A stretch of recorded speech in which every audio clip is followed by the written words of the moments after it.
దేవుని నామమునకు మహిమ కలుగునుగాక. అనుదిన పరిశుద్ధ గ్రంథ పఠనం సెప్టెంబర్ 23. ప్రార్థన. దయగల తండ్రి, కృపగల దేవ, పరిశుద్ధుడా, నీకు వందనాలు, స్తోత్రాలు. గడిచిన దినములో నీ కృపలో జ్ఞాపకం చేసుకుని మరొక నూతన దినము మా జీవితాల్లో మీరు ప్రవేశపెట్టిన విధమును బట్టి నీకు వందనాలు ప్రభువా. ఈ దినం వాక్యం చదువుతుండగా నీ ఆత్మతో నింపి నడిపించండి. వాక్యం ద్వారా మాతో మాట్లాడండి. వినిన వాక్యం మా హృదయాలు ఫలింపచేయమని యేసుక్రీస్తు అతి పరిశుద్ధ నామములో అడిగి వేడుకొనిచున్నాం మా పరమ తండ్రి. ఆమేన్. ఆమోసు గ్రంథము 6 నుండి 9 అధ్యాయములు.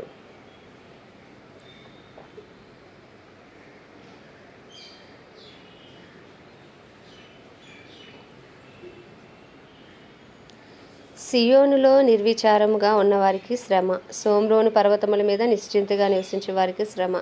ఇశ్రాయేలు వారికి విచారణకర్తలై జనములలో ముఖ్య జనమునకు పెద్దలైన వారికి శ్రమ. కల్నేకు పోయి విచారించుడి. అక్కడి నుండి హామాతు మహాపురమునకు పోవుడి. ఫిలిస్తీన్ల పట్టణమైన గాతునకు పోవుడి.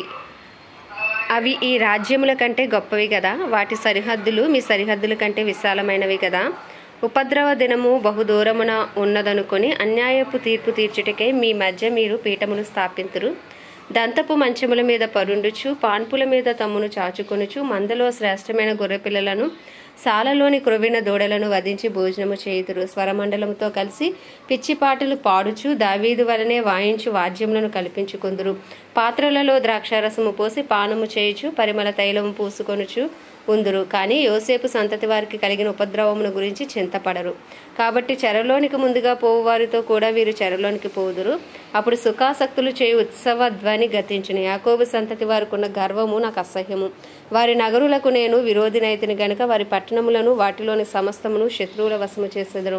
ప్రభువైన యెహోవా తన తోడని ప్రమాణము చేసెను. ఇదే దేవుడును సైన్యములకు అధిపతియునగు యెహోవా వాక్కు. ఒక కుటుంబమందు 10 మంది మనుషులుండినను వారు చతురు. ఒక దాయాది కాల్చబోవు వానితో కూడా ఎముకలను ఇంటిలో నుండి బయటకు కొనిపోవుటకై శవమును ఎత్తినప్పుడు ఇంటి వెనుకటి భాగమున ఒకని చూచి, ఇంటిలో మరి ఎవరైనా మిగిలి ఉన్నారా అని అడగగా అతడు ఇంకెవరునూ లేరనును. అంతటా దాయాదిట్లనును, నీవిక ఏమీ పలకక ఊరకుండుము. యెహోవా నామము స్మరించకూడదు. ఏలయనగా గొప్ప కుటుంబములు పాడగుననియు చిన్న కుటుంబములు చీలిపోవుననియు యెహోవా ఆజ్ఞ ఇచ్చియున్నాడు. గుర్రములు బండల మీద పరిగెత్తున, అట్టి చోట ఎవరైనా ఎద్దులతో దున్నుదురా? అయినను మా శక్తి చేతనే బలము తెచ్చుకొందమని చెప్పుకొని మీరు వ్యర్థమైన దానిని బట్టి సంతోషించు. మీరు న్యాయమును ఘోరమైన అన్యాయముగాను, నీతి ఫలమును ఘోర దుర్మార్గముగాను మార్చితిరి.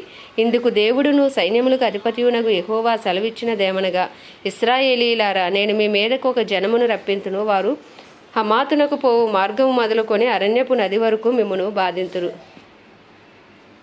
ఆమోసు గ్రంథము 7వ అధ్యాయము. కడవరి గడ్డి మొలిచినప్పుడు ప్రభువైన యెహోవా మిడతలను పుట్టించి దర్శన రీతిగా దానిని నాకు కనపరిచెను.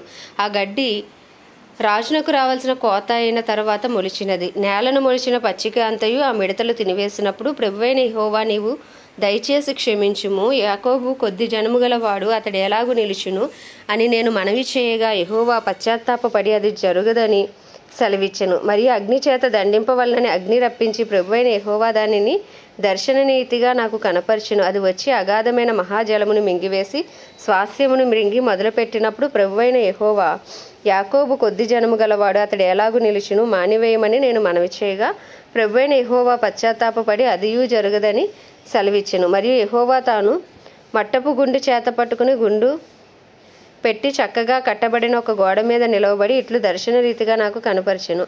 యెహోవా, ఆమోసు, నీకు కనబడుచున్నదేమని నన్ను అడగగా నాకు మట్టపు గుండు కనబడుచున్నదని నేను అంటిని. అప్పుడు యెహోవా సెలవిచ్చినదేమనగా, నా జనులకు ఇశ్రాయేలీల మధ్యను మట్టపు గుండు వేయబోచున్నాను. నేనికను వారిని దాటిపోను. ఇస్సాకు సంతతి వారు ఏర్పరిచిన ఉన్నత స్థలములు పాడైపోవును. ఇశ్రాయేలీల ప్రతిష్ఠిత స్థలములు నాశనమగును. నేను ఖడ్గము చేత పట్టుకుని యరొబాము ఇంటి వారి మీద పడుదును. అప్పుడు బేతేలులోని యాజకుడైన అమజ్యా ఇశ్రాయేలు రాజైన యరొబామునకు వర్తమానం పంపి, ఇశ్రాయేలీల మధ్య ఆమోసు నీ మీద కుట్ర చేయుచున్నాడు. యరొబాము ఖడ్గము చేత చచ్చుననియు ఇశ్రాయేలీలు తమ దేశమును విడిచి చెరలోనికి పోవుదురనియు ప్రకటించుచున్నాడు. అతని మాటలు దేశము సహింపజాలదు అని తెలియజేశాను. మరియు అమజ్యా ఆమోసుతో ఇట్లనెను, దీర్ఘదర్శి తప్పించుకొని యూదా దేశమునకు పారిపోము. అచటనే భత్యము సంపాదించుకొనుము. అచటనే నీ వార్త ప్రకటించుము. బేతేలు రాజు యొక్క ప్రతిష్ఠిత స్థలము, రాజధాని పట్టణమై ఉన్నందున నీవికను దానిలో నీ వార్త ప్రకటన చేయకూడదు. అందుకు ఆమోసు అమధ్యాతో ఇట్లనెను, నేను ప్రవక్తనైనను కాను, ప్రవక్త యొక్క శిష్యుడనైనను కాను, కానీ పశుల కాపరినై మేడి పండ్లు ఏరుకొనువాడను. నా మందలను నేను కాచుకొనుచుండగా యెహోవా నన్ను పిలిచి, నీవు పోయి నా జనులకు ఇశ్రాయేలు వారికి ప్రవచనము చెప్పుమని నాతో సెలవిచ్చెను. యెహోవా మాట ఆలకించుము. ఇశ్రాయేలీలను గూర్చి ప్రవచింపకూడదనియు ఇస్సాకు సంతతి వారిని గూర్చి మాట జార విడవకూడదనియు నీవు ఆజ్ఞ ఇచ్చుచున్నావే. యెహోవా సెలవిచ్చినదేమనగా, నీ భార్య పట్టణమందు వేశ్యగును, నీ కుమారులను కుమార్తెలను ఖడ్గము చేత కూలుదురు, నీ భూమి నూలు చేత విభాగింపబడును, నీవు అపవిత్రమైన దేశమందు చత్తువు. అవశ్యముగా ఇశ్రాయేలీలు తమ దేశం విడిచి చెరగొనబడుదురు. 8వ అధ్యాయము. మరియు ప్రభువైన యెహోవా దర్శన రీతిగా వేసవి కాలపు పండ్ల గంప ఒకటి నాకు కనుపరిచి, ఆమోసు, నీకు కనబడుచున్నదేమని నన్ను అడగగా, వేసవి కాలపు పండ్ల గంప నాకు కనబడుచున్నదని నేను అంటిని. అప్పుడు యెహోవా నాతో సెలవిచ్చినదేమనగా, నా జనులకు ఇశ్రాయేలీలకు అంతము వచ్చేయున్నది, నేనికను వారిని విచారణ చేయక మానను. ప్రభువైన యెహోవా సెలవిచ్చినదేమనగా, మందిరంలో వారు పాడు పాటలు ఆ దినమున ప్రలాపములగును, శవములు లెక్కకు ఎక్కువగును, ప్రతి స్థలమందును అవి పారివేయబడును. ఊరకుండుడి. దేశమందు బేదలను మింగివేయును, దరిద్రులను మాపివేయును అను కోరువారులారా, తూము చిన్నదిగాను రూపాయి ఎక్కువదిగాను చేసి దొంగత్రాసు చేసి మనము ధాన్యమును అమ్మునట్లు, అమావాస్య ఎప్పుడైపోవునో మనము గోధుమలను అమ్మకము చేయునట్లు, విశ్రాంతి దినం ఎప్పుడు గతించిపోవునో అని చెప్పుకుని వారలారా, దరిద్రులను వెండికి కొనున్నట్లును, పాదరక్షలనిచ్చి భేదవారిని కొనున్నట్లును, చచ్చు ధాన్యమును మనము అముదము రండని, విశ్రాంతి దినం ఎప్పుడైపోవును అని చెప్పుకొని వారలారా, ఈ మాట ఆలకించుడి. యాకోబు యొక్క అతిశయాస్పదము తోడని యెహోవా ప్రమాణము చేయునదేమనగా, వారి క్రియలను నేనెన్నడను మరవను. ఇందును గూర్చి భూమి కంపించదా, దాని నివాసులందరూ అంగలార్చరా. నైలు నది పొంగునట్లు భూమి అంతయు ఉబుకును, ఐగుప్తు దేశపు నైలు నది వలె అది ఉబుకును, మిస్రయీము దేశపు నది వలె అది అణిగిపోవును. ప్రభువైన యెహోవా సెలవిచ్చినదేమనగా, ఆ దినమున నేను మధ్యాహ్న కాలమందు సూర్యుని అస్తమింపచేయుదును, పగటి వేళను భూమికి చీకటి కమ్మచేయుదును. మీ పండుగ దినములను దుఃఖ దినములుగాను, మీ పాటలను ప్రలాపములుగాను మార్చుదును. అందరినీ మొలల మీద గోనెపట్ట కట్టుకొని చేయుదును, అందరి తలలు బోడి చేసేదను. ఒకనికి కలుగు ఏకపుత్ర శోకము వంటి ప్రలాపము నేను పుట్టింతును, దాని అంచె దినము ఘోరమైన శ్రమ దినముగా ఉండును. రాబో దినములు యందు దేశములో నేను క్షేమము పుట్టింతును, అది అన్నపానములు లేకపోవట చేత కలుగు క్షేమము కాక, యెహోవా మాటను వినకపోవట వలన కలుగు క్షేమముగా ఉండును. ఇదే యెహోవా వాక్కు. కాబట్టి జనులు యెహోవా మాట వెదుకుటకే ఈ సముద్రము నుండి ఆ సముద్రం వరకు, ఉత్తర దిక్కు నుండి తూర్పు దిక్కు వరకు సంచరించుదురు గాని అది వారికి దొరకదు. ఆ దినమందు చక్కని కన్యలను యవనులను దప్పిచేత సమసిలుదురు. షోమ్రోను యొక్క దోషమునకు కారణమగు దాని తోడనియు, దాను నీ దేవుని జీవం తోడనియు, బెయేర్షెబా మార్గజీవము తోడనియు ప్రమాణము చేయువారు ఇకను లేవకుండా కూలుదురు. 9వ అధ్యాయము. యెహోవా బలిపీఠం నాకు పైగా నిలిచి ఉండుట నేను చూచితిని. అప్పుడు ఆయన నాకు ఆజ్ఞ ఇచ్చినదేమనగా, గడపలు కదిలిపోవునట్లుగా పైకమ్ములను కొట్టి వారందరి తలల మీద వాటిని పడవేసి పగలగొట్టుము. తరువాత వారిలో ఒకడును తప్పించుకొనకుండాను, తప్పించుకొని వారిలో ఎవడును బ్రతకకుండాను నేను వారిని అందరినీ ఖడ్గము చేత వధింతును. వారు పాతాళంలో చొచ్చిపోయినను అచ్చటి నుండి నా హస్తం వారిని బయటికి లాగును. ఆకాశంలోకి ఎక్కిపోయినను అచ్చటి నుండి వారిని దింపి తెచ్చెదను. వారు కర్మేలు పర్వత శిఖరమున దాగినను నేను వారిని వెతికి పట్టి అచ్చటి నుండి తీసుకుని వచ్చేదను. నా కన్నులకు కనపడకుండా వారు సముద్రంలో మునిగినను అచ్చట సర్పమునకు నేను ఆజ్ఞ ఎత్తును, అది వారిని కరుచును. తమ శత్రువుల చేత వారు చెరపట్టబడినను అచ్చట నేను ఖడ్గమునకు ఆజ్ఞాపన ఇచ్చుదును, అది వారిని హతము చేయును. మేలు చేయుటకు కాదు, కీడు చేయుటకే నా దృష్టి వారి మీద నిలుపుదును. ఆయన సైన్యములకు అధిపతియగు యెహోవా, ఆయన భూమిని మొత్తగా అది కరిగిపోవును, అందులోని నివాసులందరూ ప్రలాపింతురు. నైలు నది వలనే అది అంతయు ఉబుకుచుండును, ఐగుప్తు దేశపు నైలు నది వలనే అది అణిగిపోవును. ఆకాశమందు తన కొరకే మేడగదులు కట్టుకుని వాడును, ఆకాశ మండలమునకు భూమి యందు పునాదులు వేయువాడును ఆయనే. సముద్ర జలములను పిలిచి వాటిని భూమి మీద ప్రవహింపజేయువాడును ఆయనే. ఆయన పేరు యెహోవా. ఇశ్రాయేలీయులారా, మీరు కూషీయులను నా దృష్టికి సమానులు కారా? నేను ఐగుప్తు దేశంలో నుండి ఇశ్రాయేలీయులను, కఫ్తోరు దేశంలో నుండి ఫిలిస్తీయులను, కీరు దేశంలో నుండి సిరియన్లను రప్పించితిని. ప్రభువైన యెహోవాకున్న ఈ పాపిష్టి రాజ్యం మీద ఉన్నది, దానిని భూమి మీద ఉండకుండా నాశనము చేతును. అయితే యాకోబు సంతతి వారిని సర్వనాశనము చేయక విడిచిపెట్టుదురు. ఇదే యెహోవా వాక్కు. నేను ఆజ్ఞేయగా ఒకడు ధాన్యము జల్లెడతో జల్లించినట్లు ఇశ్రాయేలీలను అన్యజనులందరిలో జల్లింతును గాని ఒక చిన్న గింజైనను నేలరాలదు. ఆ కీడు మనలను తరిమి పట్టదు, మన యొద్దకు రాదు అని నా జనులలో అనుకుని పాపాత్ములందరూ ఖడ్గము చేత చతురు. పడిపోయిన దావీదు గుడారమును ఆ దినమును నేను లేవనెత్తి దాని గోడను బాగుచేసి దాని పోయిన చోట్లను బాగుచేసి ఏదోము శేషమును నా నామమును ధరించిన అన్యజనులందరినీ నా జనులు స్వతంత్రించుకొనున్నట్లు పూర్వపు రీతిగా దానిని మరలా కట్టుదును. ఇలాగూ జరిగించి యెహోవా వాక్కు ఇదే. రాబో దినములలో కోయివారు దున్నివారి వెంటనే వత్తురు, విత్తనము చల్లువారి వెంటనే ద్రాక్ష పండు తొక్కువారు ఒత్తురు. పర్వతముల నుండి మధురమైన ద్రాక్షారసము స్రవించును, కొండలన్నీ రసదారులగును. ఇదే యెహోవాకు. మరియు శ్రమనొందుచున్న నా జనులకు ఇశ్రాయేలీలను నేను చెరలో నుండి రప్పింతును. పాడైన పట్టణములను మరలా కట్టుకొని వారు కాపురం ఉందురు. ద్రాక్ష తోటలు నాటి వాటి రసమును త్రాగుదురు, వనములు వేసి వాటి పండ్లను తిందురు. వారి దేశమందు నేను వారిని నాటుదును, నేను వారికి ఇచ్చిన దేశంలో నుండి వారి ఇక పెరికివేయబడరని నీ దేవుడైన యెహోవా సెలవిచ్చుచున్నాడు. ఉబజ్జా గ్రంథము. ఉబజ్జాకు కలిగిన దర్శనము. ఏదోమును గురించి ప్రభువుకు యెహోవా సెలవిచ్చినది. యెహోవా యొద్ద నుండి వచ్చిన సమాచారం మాకు వినబడెను. ఏదోము మీద యుద్ధము చేయదము లేండని జనులను రేపుటకే దూత పంపబడి ఉన్నాడు. నేను అన్ని జనుల్లో నిన్ను అల్పునిగా చేసి తిని నీవు బహుగా తృణీకరింపబడదువు. అత్యున్నతమైన పర్వతములు మీద ఆసీనుడివై ఉండి కొండ సందులలో నివసించువాడా, నన్ను క్రిందకి పడద్రోయగలవాడెవడని అనుకునివాడా, నీ హృదయపు గర్వము చేత నీవు మోసపోతివి. పక్షిరాజు గూడంత ఎత్తున నివాసము చేసుకొని నక్షత్రముల్లో నీవు దాన్ని కట్టినను అచట నుండి నేను నిన్ను క్రింద పడవేతును. ఇదే యెహోవాకు. చోరులే గాని రాత్రికి అన్నము వేయువారే గాని నీ మీదకు వచ్చిన ఎడల తమకు కావలసినంత మట్టుకు దోచుకొందురు కదా. ద్రాక్ష పండ్లను ఏరువారు నీ వద్దకు వచ్చిన ఎడల పరిగె ఏరుకొని వారికి కొంత ఉండనిత్తురు కదా. నిన్ను చూడగా నీవు బొత్తిగా చెడిపోయి ఉన్నావు. యాసావు సంతతి వారి సొమ్ము సోదా చూడబడును, వారు దాచిపెట్టిన ధనమంతయు పట్టబడును. నీతో సంధి చేసిన వారు నిన్ను తమ సరిహద్దు వరకు పంపివేయుదురు. నీతో సమాధానముగా ఉన్నవారు నిన్ను మోసపుచ్చి నీకు బలాత్కారము చేయుదురు.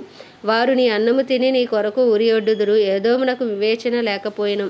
ఆ దినమందు యాసావు పర్వతములలో వివేచన లేకపోవునట్లు ఏదోములో నుండి జ్ఞానులను నాశనము చేతుము. ఇదే యెహోవాకు. తేమాను నీ బలార్జులు విస్మయమొందుదురు. అందువలన యాసావు యొక్క పర్వత నివాసులందరూ హతులే నిర్మూలమగుదురు. నీ సహోదరులైన యాకోబు సంతతికి నీవు చేసిన బలాత్కారమును బట్టి నీవు అవమానము నొందుదువు. ఇక ఎన్నటికి లేకుండా నీవు నిర్మూలమగుదువు. నీవు పగవాడవై నిలిచిన దినమందు పరదేశులు వారి ఆస్తిని పట్టుకొని పోయిన దినమందు అన్యులు వారి గుమ్మములోనికి చొరబడి యెరూషలేము మీద చీట్లు వేసిన దినమందు నీవును వారితో కలుసుకొంటివి కదా. నీ సహోదరుని శ్రమానుభవ దినము చూచి నీవు ఆనందం పొందతగదు. యోధావారి రాసిన దినమును వారి స్థితిని చూచి నీవు సంతోషింపతగదు. నా జనుల ఆపద్దినమున నీవు వారి గుమ్మములలోనికి చొరపడదగదు. వారి ఆపద్దినమున నీవు సంతోషపడుచు వారి బాధను చూడతగదు. వారి ఆపద్దినమున నీవు వారి ఆస్తిని పట్టుకొన తగదు. వారిలో తప్పించుకొనిన వారిని సంహరించుటకు అడ్డత్రోవలలో నీవు నిలవతగదు. శ్రమ దినమందు అతనికి శేషించిన వారిని శత్రువుల చేతికి అప్పగింపతగదు. యెహోవా దినము అన్యజనులందరి మీదకి వచ్చుచున్నది. అప్పుడు నీవు చేసినట్టే నీకును చేయబడును. నీవు చేసినదే నీ నెత్తి మీదకి వచ్చును. మీరు నా పరిశుద్ధమైన కొండ మీద త్రాగినట్లు అన్యజనులందరూ నిత్యము త్రాగుదురు. తాము ఇక ఎన్నడూ ఉండరని వారైనట్లు వారేమీ మిగలకుండా త్రాగుదురు. అయితే సియోను కొండ ప్రతిష్ఠితమగును, తప్పించుకొనిన వారు దాని మీద నివసింతురు. యాకోబు సంతతి వారు తమ స్వాస్యములను స్వతంత్రించుకుందురు. మరియు యాకోబు సంతతి వారు అగ్నియు, యోసేపు సంతతి వారు మంటయు అగుదురు. యాసావు సంతతి వారు వారికి కొయ్యకాలుగా ఉందురు. యాసావు సంతతి వారిలో ఎవడునూ తప్పించుకొనకుండా యోసేపు సంతతి వారు వారిలో మండి వారిని కాల్చుదురు. యెహోవా మాట ఇచ్చి ఉన్నాడు. దక్షిణ దిక్కున నివసించు వారు యాసావు యొక్క పర్వతమును స్వతంత్రించుకుందరు. మైదానమందుండు వారు ఫిలిస్తీన్ల దేశమును స్వతంత్రించుకుందరు. మరియు ఎఫ్రాయిమీల భూములను షోమ్రోనునకు చేరిన పొలమును వారు స్వతంత్రించుకుందరు. బెన్యామీనీలు గిలాదు దేశమును స్వతంత్రించుకుందరు. మరియు ఇశ్రాయేలీల దండు అనగా వారిలో చెరపట్టబడిన వారు సారేపతి వరకు కనానీల దేశమును స్వతంత్రించుకుందరు. యెరూషలేము వారిలో చెరపట్టబడి సెఫారాదునకు పోయిన వారు దక్షిణ దేశపు పట్టణములను స్వతంత్రించుకుందరు. మరియు యాసావు యొక్క కొండకు తీర్పు తీర్చుటకే సియోను కొండ మీద రక్షకులు పుట్టుదురు. అప్పుడు రాజ్యము యెహోవాది అగును. ఆమేన్. దేవుడి పరిశుద్ధ వాక్యము మన వినికిడిలో దీవించును గాక. ప్రార్థన. దయగల తండ్రి, కృపగల దేవ, పరిశుద్ధుడా, నీకు వందనాలు, స్తోత్రాలు. జీవాధిపతి, న్యాయాధిపతి, మృత్యుంజయుడా, మహాగణుడా, మహిమా ఘనతకు అర్హుడా, యోగ్యుడా, పూజ్యుడా, కృపను చూపుటకు ఐశ్వర్యవంతుడా, నీకు వందనాలు, స్తోత్రాలు, స్తుతులు చెల్లించుకుంటున్నాం ప్రభువా. గడిచిన దినములన్నీ నాయన కాచి కాపాడి మరి ఒక నూతన దినము మా జీవితాల్లో ప్రవేశపెట్టినందుకు మీకు వందనాలు ప్రభువా. ఈ దినం ఉదయకాలమున మమ్మల్ని బలపరచని మా అపరాధములు, మా పాపములు, మా దోషములు, మా అతిక్రమములు, మా శాపములు దయతో క్షమించి కొట్టివేసి అయ్యా తండ్రి నీ సన్నిధిలో నిందారహితంగా నిలవబెట్టండి ప్రభా. యోగ్యులుగా తీర్చండి. ఈ దినమంతా మీరు మాకు తోడుగా ఉండి మమ్మల్ని నడిపించండి. మేము చేసే ప్రతి పనిలో మీరు తోడుండండి ప్రభా. రాకపోకలని కాపుదల భద్రత ఉంచండి అయ్యా తండ్రి. నాయన నీ చిత్తానుసారంగా ఈ దినమందు మేము జీవించినట్లు అయ్యా మా ప్రవర్తన అంతటిపైన నీ అధికారానికి ఒప్పుకొనిచున్నాం ప్రభా. నీకు వందనాలు, స్తోత్రాలు. మా కుటుంబస్తులందరినీ కూడా మీరు జ్ఞాపకం చేసుకోండి. మా కుటుంబాల్లో అందరికీ క్షేమ స్థితిని దయచేయండి. శారీరకంగా, మానసికంగా, ఆధ్యాత్మికంగా స్వస్థపరచండి. గొప్ప రక్షణ భాగ్యం అందరికీ దయచేయండి ప్రభా. అయ్యా తండ్రి నీకే వందనాలు, స్తోత్రాలు. క్రైస్తవులందరి కొరకు ప్రార్థిస్తున్నాం. డినామినేషన్స్ భేదం తొలగించి అందరి ఏకతాటిపైకి వచ్చే కృపను మీరు దయచేయండి. క్రైస్తవ్యం మీద పరిశుద్ధాత్ముడ బలముగా మీరు దిగిరమ్మని ప్రార్థిస్తున్నాం. కడవారి వర్షమే మీరు దిగిరమ్మని ప్రార్థిస్తున్నాం. ఉజ్జీవాన్ని రగిలించమని ప్రార్థిస్తున్నాం ప్రభా. దైవజనులందరి కొరకు ప్రార్థిస్తున్నాం. అయ్యా వారి కుటుంబాలను వారిని నీ రక్త ప్రోక్షణ కింద ఉంచండి. అయ్యా వారి రాకపోకలోని కాపుదల ఉంచండి. నిలవబడిన ప్రతి చోట ధైర్యంగా వాక్యమును బోధించే అనుకూలమైన సమయములను వారికి అనుగ్రహించమని వేడుకొంచున్నాం ప్రభా. అయ్యా తండ్రి అలాగే తండ్రి ప్రపంచ దేశములన్నిటి కొరకు వాటిని పరిపాలిస్తున్న రాజులు, నాయకుల కొరకు, వారి కింద పనిచేస్తున్న అధికారుల కొరకు ప్రార్థిస్తున్నాం. అందరికీ నీతి న్యాయంతో పరిపాలించడం కావాల్సిన బుద్ధి, జ్ఞాన, వివేకములు అనుగ్రహించండి. అందరికీ రక్షణ దయచేయండి ప్రభా నాయన. అలాగే ప్రభా తండ్రి గొప్ప దేవుడా నాయన సమస్త మానవాళికి గొప్ప రక్షణ దయచేసి ఇంకను సువార్త అందని గ్రామాలు, ప్రాంతాలు, పట్టణాలను అయ్యా మీరు పట్టుకోండి. సువార్తకులను పంపించమని వేడుకొంచున్నాం. అలాగే మా భారతదేశాన్ని ప్రత్యేకించి మీ హస్తాలకు అప్పచెప్పుకుంటున్నాం. భారతదేశంపై నీ కృప కలుగునుగాక, నీ కనికరం దిగి వచ్చునుగాక. భారతదేశ ప్రజల మనోనేత్రాలు వెలిగించండి, హృదయాలు తెరవండి ప్రభా. అయ్యా తండ్రి నాయన భారతదేశంలో నీ చిత్తము జరగాలి, నీ రాజ్యం రావాలి. మా భారతదేశ ప్రధాని గారిని అయ్యా ముఖ్యమంత్రులను, ప్రెసిడెంట్, వైస్ ప్రెసిడెంట్, గవర్నర్స్ను, ఎమ్మెల్యేలు, ఎంపీలను ప్రభా, ఐఏఎస్, ఐపీఎస్ అధికారులను అందరినీ మీ హస్తాలకు అప్పచెప్పుకుని అందరికీ గొప్ప రక్షణ దయచేయండి నాయన. అయ్యా తండ్రి నాయన యాంటీ కన్వర్షన్ బిల్స్ అని యేసునామంలో క్యాన్సిల్ అయిపోవునుగా కానీ ప్రార్థిస్తున్నాం. ఈ కడవరి దినాల్లోనైనా విరివిగా సువార్త అందించబడినట్లు అయ్యా తండ్రి రాజ్యాంగాన్ని మార్చగలిగిన దేవుడవు ప్రభా నాయన. అయ్యా తండ్రి నాయన నీకు వందనాలు నాయన. అయ్యా నీకు స్తోత్రాలు ప్రభా తండ్రి నాయన. అయ్యా నీకే స్తుతులు చెల్లించుకుంటున్నావు. రాజ్యాంగను మార్చగలిగిన దేవుడవు నీవు మాత్రమే నాయన. మా భారతదేశంపై కృప చూపమని, కనికరించమని, మా భారతదేశానికి గొప్ప రక్షణ దయచేయమని వేడుకుంటున్నాం ప్రభా. యాంటీ కన్వర్షన్ బిల్స్ అని యేసు నామంలో క్యాన్సిల్ అయిపోవునుగా కానీ ప్రార్థిస్తున్నాం ప్రభా. అలాగే ఇజ్రాయెల్ దేశాన్ని కూడా మీరు జ్ఞాపకం చేసుకుని ఇజ్రాయెల్ సరిహద్దులో సమాధానం ఉంచి ఇజ్రాయెల్ ప్రజలకు క్షేమం అనుగ్రహించి ఇజ్రాయెల్ పక్షంగా నీ చిత్తము జరిగించమని వేడుకొంచున్నాం. అయ్యా తండ్రి నాయన నీకే వందనాలు, స్తోత్రాలు చెల్లించుకుంటే చిన్ని ప్రార్థన మనం నీ పాద సన్నిధికి చేర్చుకోమని యేసు క్రీస్తు అతి పరిశుద్ధ నామంలో అతి వినయముగా బ్రతిమలాడి వేడుకొంచున్నాం మా పరమ తండ్రి. ఆమెన్. పరలోకమందున మా తండ్రి నీ నామం పరిశుద్ధపరచబడును గాక, నీ రాజ్యము వచ్చును గాక, నీ చిత్తము పరలోకమందు నెరవేర్చబడుచున్నట్లు భూమి అందంతటా నెరవేర్చబడును గాక. మనుదిన ఆహారం నేడు మాకు దయచేయము. ఎలా అపరాధం చేసిన వాళ్ళు మీకు క్షమించిన ప్రకారం అపరాధములు క్షమించి మమ్మల్ని శోధనలోకి తేక దుష్టుడి బారి నుండి తప్పించము. ఎందుకంటే రాజ్యము, బలము, శక్తి, మహిమయు నీవై ఉన్నది. ఆమెన్. ప్రభేసు రక్తమే జయం, ప్రభేసు వాక్యమే విజయం, ప్రభేసు నామములో సంపూర్ణ విజయము కలుగును గాక. Amen, amen, amen.